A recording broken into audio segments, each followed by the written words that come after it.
intensity, that kind of game. Is this sort of what you expected, I guess, when you decided you wanted to come here? Yeah. The crowd definitely got us back into it, with our play, having the crowd behind us. It was fun, the energy was there. This is what you dream about, playing in crypto. And, yes, I know. Yeah, it's a new dream. Playing in crypto and just allowing, the crowd kind of, do their thing and get the other team rattled and kind of give us a little bit more energy to go on runs and make big plays. So it was electric tonight, and, I can't wait until we come back home, have our 2 home games, whenever them days are. And I know it's going to be even louder. So, AD, you fouled Conley on the last play of regulation. Just walk us through what you were thinking when you closed out after the foul was called, any conversations you had with your teammates, and how, as a group, you guys were able to turn the page and come out fresh. I think outscored them 10-4 in overtime. Cat was setting a flare screen on Mike, and I told Brian Red I didn't honor the call. I told him switch, but I didn't think he heard me, and I didn't want Cat to kind of slip in front of his face. But I got to know who also I'm playing with. Who I'm talking to is Brian. He knows. And then Mike called it deep corner and was going out of bounds. I actually jumped to not foul him, but he kind of went with me and got a foul. So, after it happened, me and Brian discussed. We watched it. Obviously, I told him my bad. I told the team, my fault.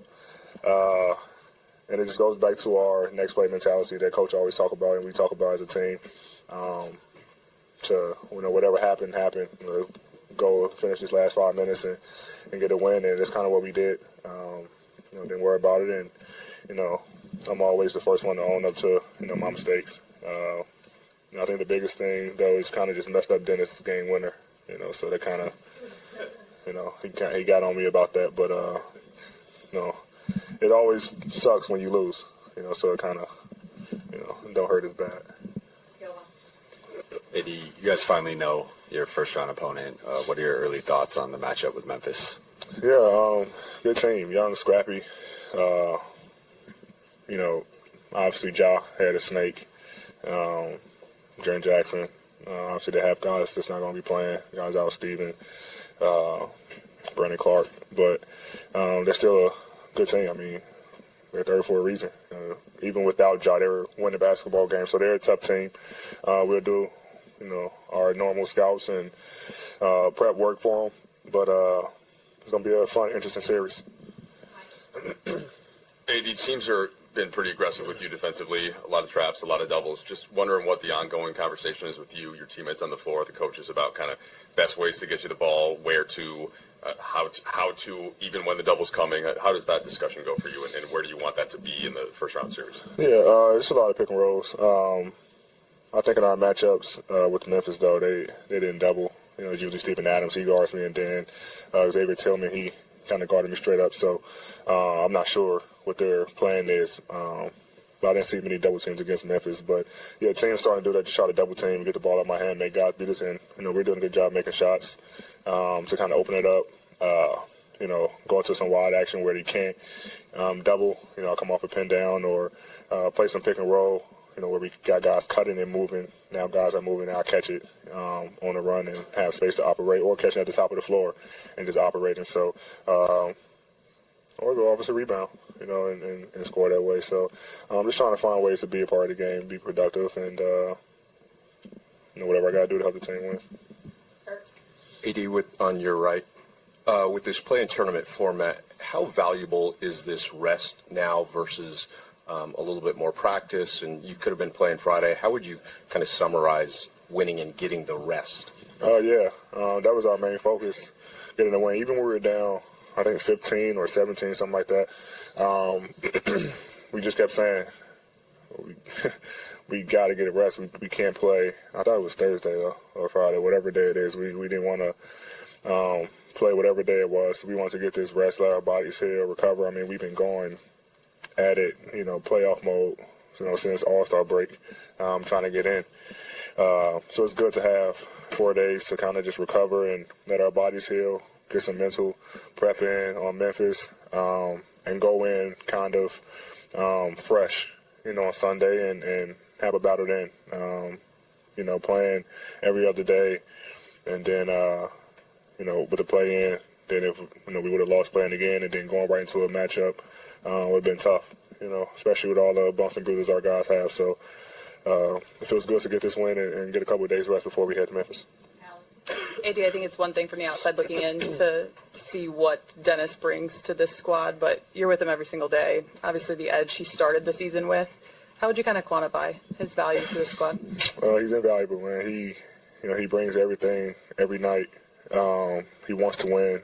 When he first came back, he said that he didn't like his first tenure here. With the Lakers, he feel like he didn't do what he was supposed to, so he wanted to come back and just be all about winning. And he's shown it. Diving on the floor, big hustle plays, obviously big shots like he had tonight. Big plays, defensively, offensively. He does it all for us. He brings that energy off the bench, pushing the pace, always communicating with us about what he sees on the floor, always bringing that positive energy. So, he means a lot to our team.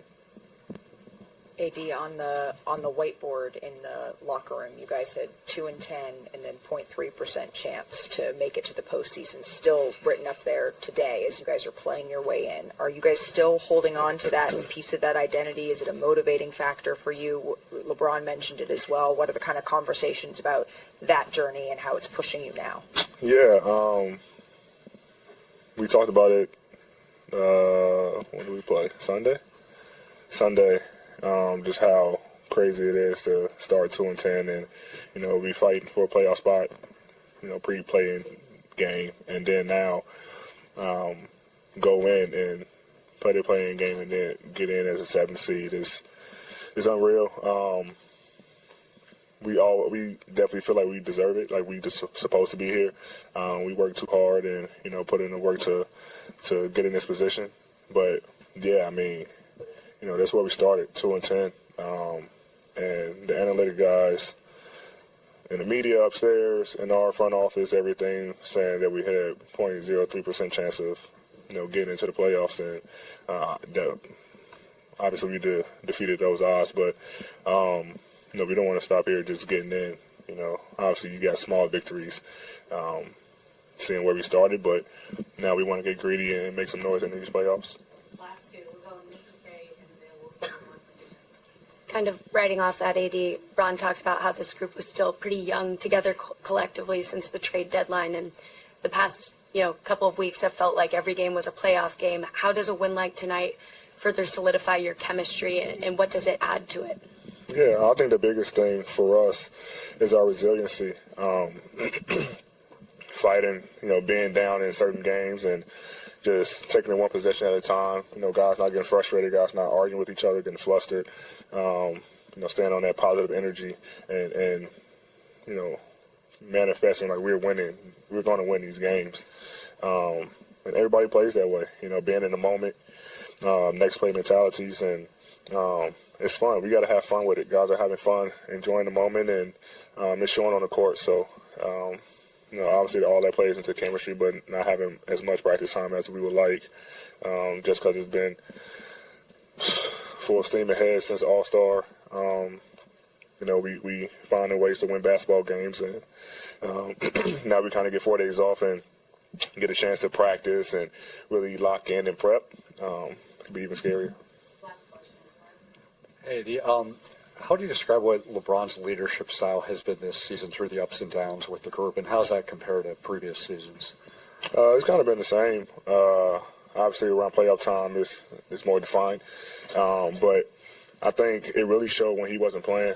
A lot of guys were able to, especially when the trades happened, a lot of guys came in and was uncertain of a lot of things or just didn't know, how we kind of run things over here and what we did as far as our schemes and things like that. And he was able to see our team from a different perspective, obviously, with all his tweets and everything like that.